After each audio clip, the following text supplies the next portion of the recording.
want to give my bid on what is the difference between a desktop and a workstation. Many videos going around right now on YouTube, arguments, this and that, saying, well, there's really no difference between a workstation and a desktop, that it's more marketing. Or there are those arguments that say workstations are, there's just no way a desktop can compete with them. And then there's the arguments, well, desktops can certainly go faster than workstations, and look, there are workstations here that are X price and desktops this price, so on and so forth. Well, the original idea of the workstation came as what's inherent to its name. It's a station, not so much a personal computer. Now what that means is that the workstation is the point, versus the individual is the point for a personal computer. A workstation represents a task to be done, usually a something specific, something extremely important, usually always up and running. It is irrelevant to the individual. Sure, you have certain assigned users to it, but users can come and go. Whereas a personal computer is the tool, usually for an individual. Nowadays we have multiple accounts, so a home can have the kid's account on the computer and of the parents, and so on and so forth. The software has allowed that. But it's still more of an individual, let's just use the word expression, an individual tool that you're using your personal computer more for yourself. A workstation is a job-oriented computer, specifically assigned to that job. So a great example is you have a workstation at work, it's running 24/7, it cannot go down, it's part of a batching process that it needs to go in. There are 3 shifts in a day, and so there's 3 operators that come and go.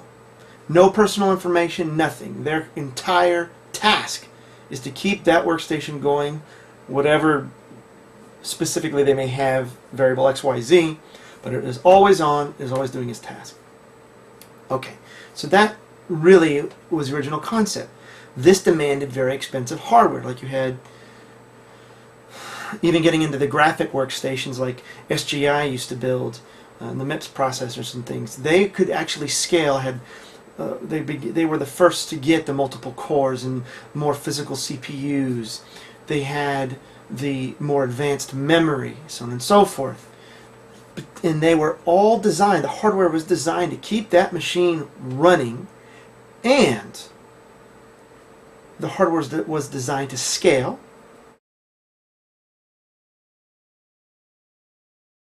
And to be able to handle very large amounts of instructions without error.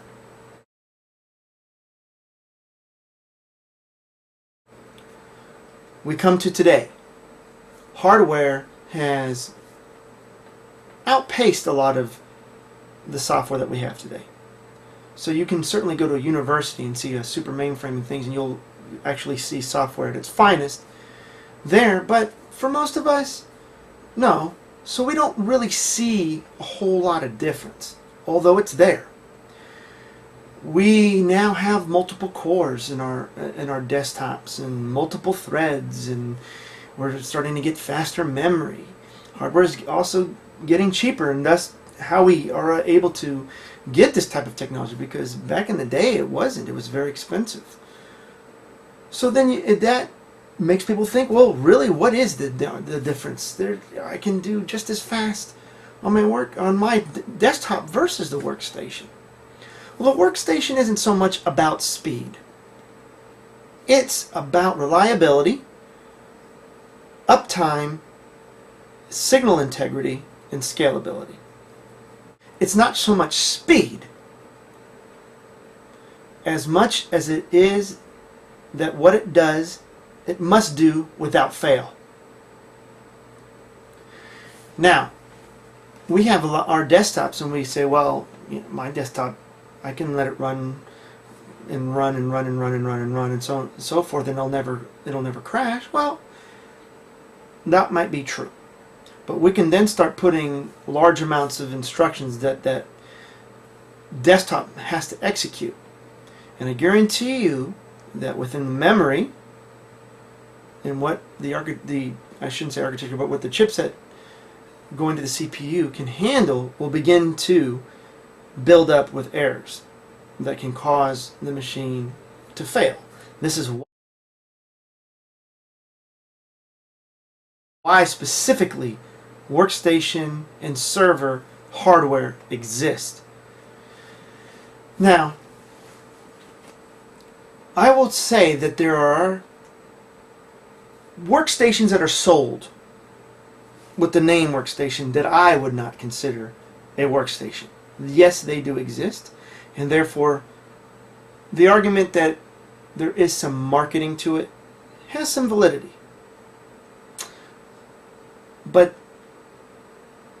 there is a clear delineation between workstations and desktops.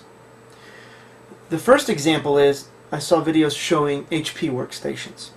Well, the major difference between the two is that the i7 desktop chip does not work with error correction codes. Error correction codes within memory is designed to assist the CPU when large amounts of instructions come, and that if there is an error resident in memory, whether it is a hard error or a soft error within memory, it is able to try and correct it as best as possible. This keeps the errors from building up, taking up blocks, and sending back misinformation. If you think your desktop doesn't have errors now, it does. We don't witness it on the type of computing that we do, but there's misfires that's where you have L3, L2, and L1 cache levels. We make these levels so we can have a faster retrieval at some, but if it misses, it goes to the next level and so on and so forth. You have a lot of misses.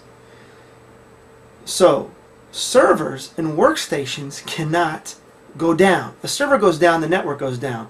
A workstation goes down, its task is shut down. And that could cause a tremendous amount of money lost for a company that they are not going to risk using desktop type hardware.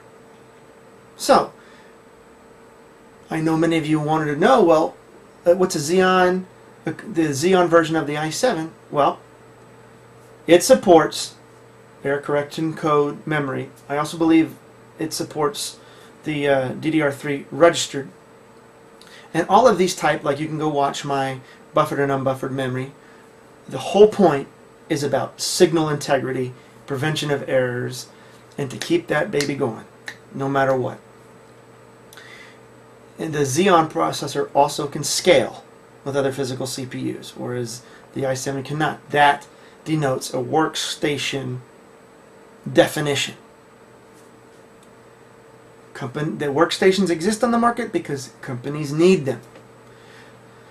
The real argument should be, do we, as consumers, need a workstation? Some of us do. So much of the arguments that I see in this desktop versus workstation is that, well, a desktop can get what I need as a user done. Nothing wrong with that. There could be another user that says, well, that a workstation is what I need. It gets blurry depending on the type of software that we use in pushing these machines to actually see what the difference would be. I can tell you, in my place of business, we have workstations. They don't go down. They need to stay up unless it's some sort of Microsoft update, usually, that you have to take it down. But I've worked with IBMs and all that stay up all the time with workstations. Again, do we as consumers need to pay the premium for the hardware that gives it to us to do that kind of thing? That's for people to decide. As a consumer, one can say, this computer's good for me, this computer, I'm not going to pay that because this can get me by. And all of those arguments are valid. So when one makes a purchase of a computer, do you need to pay the premium for having the signal integrity and the scalability? Because if you're not going to use it, you're likely wasting your money on a computer, and you can probably get something cheaper. This gets into when I did a webcast, people asking me why I don't consider the Mac Pro Quad a workstation.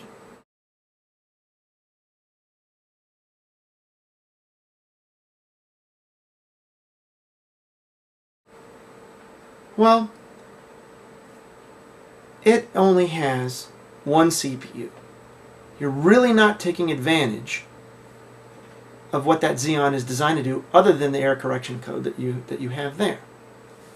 However, even in that instance, because you've lost so much of the scalability, and we're really not scaling very high in the amounts of RAM that we're using, like in some of the machines that I've seen with tons and tons of memory, I would have rather seen the Quad Mac Pro become that mid tower, make it a desktop i7 and the appropriate RAM, and it remained professional as in its scalability within cards and so on and so forth that you could do out in all of the I/O going out. Some of you will disagree with that, but that's fine. I don't consider it using the horsepower or the hardware and what you pay for it, because it's just the CPU is not ever going to talk to another physical CPU really, and not giving you that power and the advantage of what that Xeon is intended to do. So this then gets into, is there a right or wrong? And really there isn't. A consumer's going to pay what they want in the end. Can you compare a workstation to a desktop? No. And that's why I don't like to see a lot of the arguments in saying, well, this, and look at the prices here and there.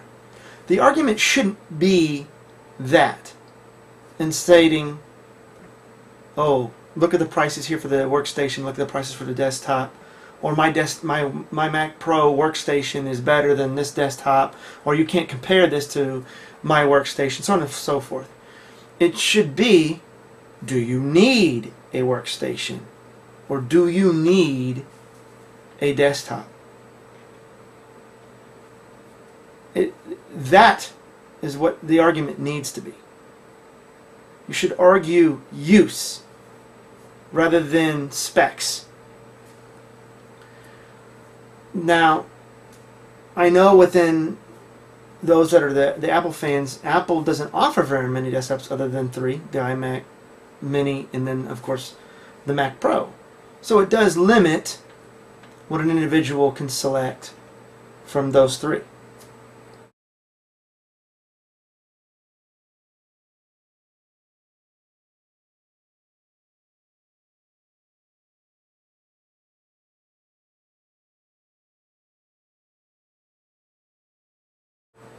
Versus the other OEMs that have tremendous amount of options and models to choose from. I use my Mac Pro. It's a quad, older generation, with fully buffered memory, which is different than the DDR3. I didn't like the move that Intel made in going to DDR3. I prefer improving the A and Bs and just giving us more channels with the fully buffered memory. That's also an Intel deal, and which comes back from the Rambus days in RAM design. So I use this developer. I have things that I need to run, I need them to test, and it cannot go down. If something goes down for any reason, and I've got something running, maybe it's a client task job and I lose it, it's over. Now I know that there are people that use desktops and they'll trust that hardware, but I've had desktops fail. I've even had ones that I've built myself, and you keep them running a long time, you know, something can go wrong if the hardware is not designed to do it. So when it costs me that much money, I can't allow it to fail. Although things do go wrong even on servers and workstations. To me, it's worth the money for the uptime and the reliability. It could be an HP or a Mac or whatever. But argue the use rather than the specs. Because I will argue that you can't compare the two. There are inherent price premiums we pay for that hardware. One of them being, like, people are arguing that it's the good looks and the interior design.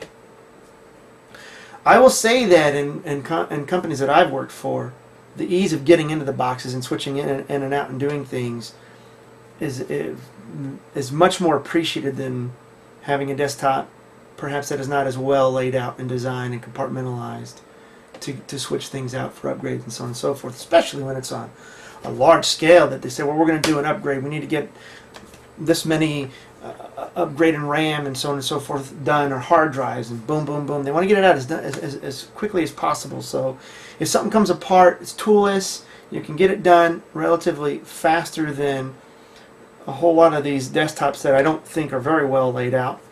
That's a cost saver there. The good looks isn't so much the part of what you're paying for, although it's part of it, but we pay a premium for workstation and server type hardware, and it will always be that way. Now, there might be a day that the whole line's blurred and it doesn't matter anymore. Everybody memory gets so good that signal integrity is just automatically inherent to the new technologies that come to be, and so maybe that's going to happen. I highly doubt it, because that kind of puts companies out of certain markets and niches where they're making a tremendous amount of money now. So it remains to be seen. Now, I also wanted to show, because I have an example here, of how blurry the lines have gotten. While there is still a clear difference, hardware has come a long way from what it used to be, and there's a specific user that made a fallacious argument. Most of us can't prove, or can't, it's not that we can't prove, most of us cannot or do not have the software available and the jobs and tasks to push these machines, like I've stated before. But there's a specific user that would say chips would melt after 12 hours or 24 hours or what have you. Now, what I did, because I made a comment and stated that I would do it on my own. This is an E6400 Intel. It was made in the same year, as I believe, as this person's who has an Apple Mac Pro. This was released in July of 2006, and I believe their Mac Pro is from 2006. So you have the same age. This computer's been running the same amount of years, and I have let it run stress tests I started them on November 29th at 2200, and it is now December 1st, 2300. So, alright, here you can see it. It was started on November 29th. Forgive the shakiness here, I'm holding it. There it is, November 29th. And down here it's later than I actually saw on the scroll, and then there are the temperatures. Significantly cooler than the user's temperature.